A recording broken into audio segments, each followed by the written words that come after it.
That's her really young. I used to think how pretty she was. Was her hair auburn when she was younger? Yes. It was more orange, so really red. She had red plaits when she was little. Margie was my aunt. I don't really remember my first memories of her, but she was always there. 12 years older than you? She was 12 years older than me. Yeah. Margie said, I looked after you, meaning she changed nappies and did feeding and so on. We lived together and we shared a bedroom. She would have liked to have gone to grammar school, but there wasn't the chance to go to grammar school. So she went to the local secondary modern. She became a telephonist. So that was one of my earliest memories of her working life, because when I waited for the bus with my mother on Horsham Carfax, she would often be in the exchange next to the window, and my mother would say, look up and see if Margie's there. And if she was, she would be with her headphones on and she would give me a wave. We had a piano in our sitting room, and my bedroom, our bedroom, was above that room. And Margie used to play the piano very loudly.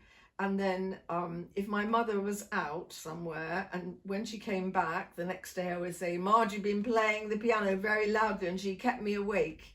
So you can see the dynamic there. It was like two sisters rather than a child and her aunt. Margie left home and got married to Gordon, who was the father of her only child, Keith. She was with him for a number of years, but unfortunately that marriage broke down. And she was kind of pushed into remarrying again because she was a single mother. And as of the time, that's kind of what was expected. And so she remarried, and it wasn't a very good relationship. It was abusive, but it didn't last very long, and she managed to get out of it. So after John, she went to Surrey and then worked for Telecom in Surrey. And that's where she met Edgar, because she lived in a shared accommodation. So people rented rooms. He was a research chemist. Although they weren't married. No, they were never together married. for yes. 40 years. So she saw that he was drinking spirits, and he was so bad that he would lose his job if he carried on. So she went with him to Alcoholics Anonymous. She was his saviour, and she had this saying, and it was something like, problems are only sent to those that can deal with them. It wasn't handle them or something like that. Yeah, it was something like that.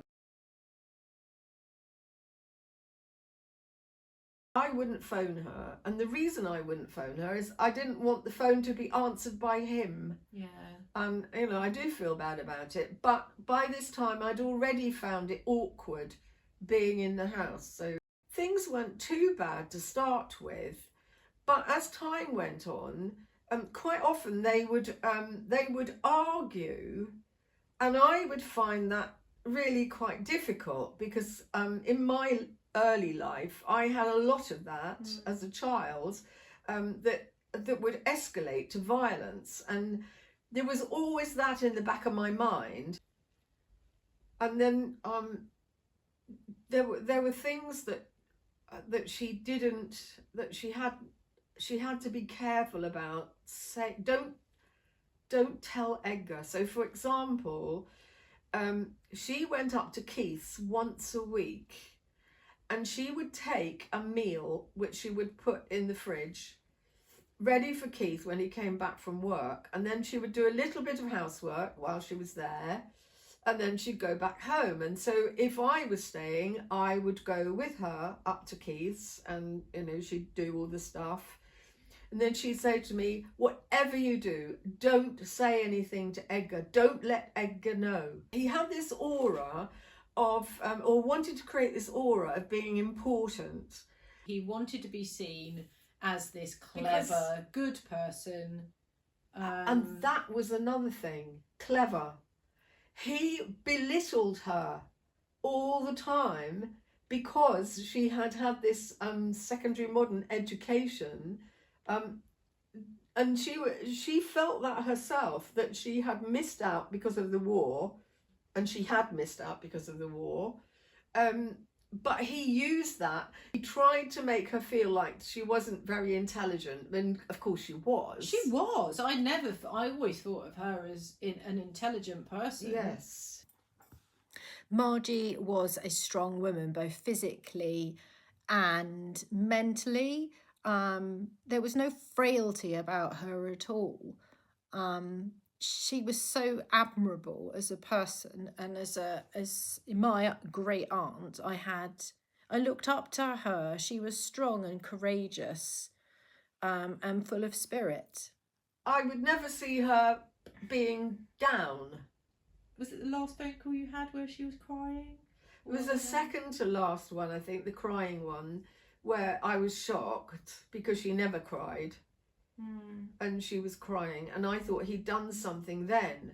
I thought he'd been violent, and she said, no, it's just all the verbal stuff. But she wouldn't tell me. She wouldn't tell me how bad it was.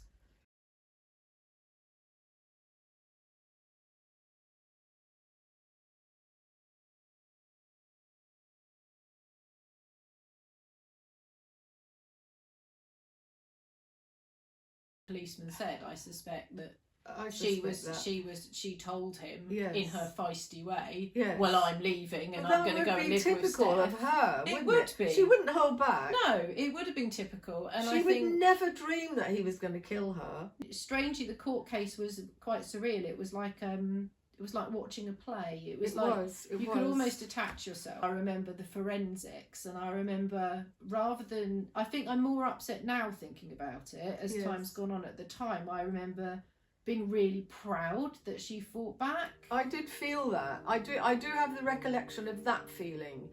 The fact that she didn't surrender. She didn't surrender because there was evidence that she fought back, and you think that's the feisty woman that she was, and the strong woman she was. The last time that I saw Margie and that my mum saw Margie was just before Christmas, and she died on the 30th of December.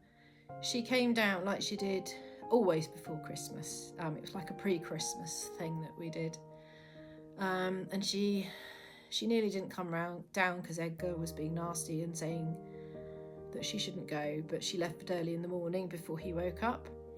She brought this painting down that she'd been working on, and previously she'd done watercolour, and she'd moved into acrylic paints. And I do a lot of acrylic painting, so we'd always talk about art, and she used to attend an art class. And I remember we talked about the light on the bridge, putting some light on there. And this bit here is the bit she was going to do next. And she never got a chance to complete this picture. So I have it hanging on my wall.